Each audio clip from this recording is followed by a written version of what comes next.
Ang black soldier fly ay isang klase ng langaw na kaibigan ng environment.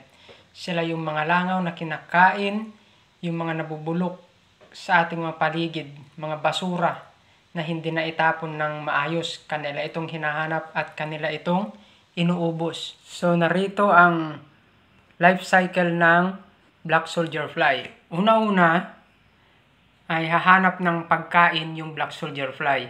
Pag may nakita na siyang pagkain, ay i-deposit niya yung kanyang itlog malapit doon sa pagkain.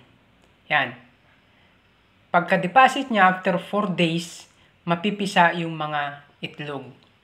At pag napisa yung itlog, yun na yung tinatawag nating larval stage. Sa larval stage, yung mga larva ay kakain ng kakain.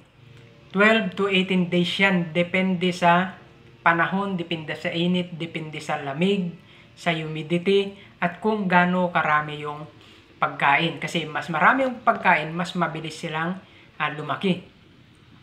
Pagkatapos ng 12 to 18 days, meron tayong tinatawag na self-harvesting or yung tinatawag na pre-pupae. So sa self-harvesting, hindi na natin sila kailangang alisin doon sa pagkain kasi aalis na mismo sila doon sa pagkain kasi tapos na yung pagpapalaki nila. Ready na sila mag-pupate.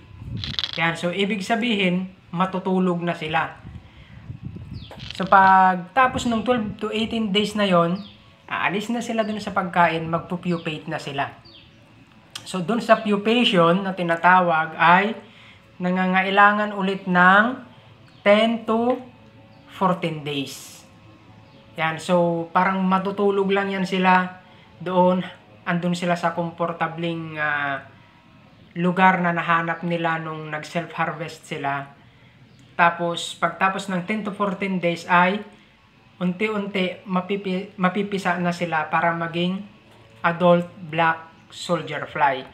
So, ganun paikot-ikot lang yung life cycle ng black soldier fly.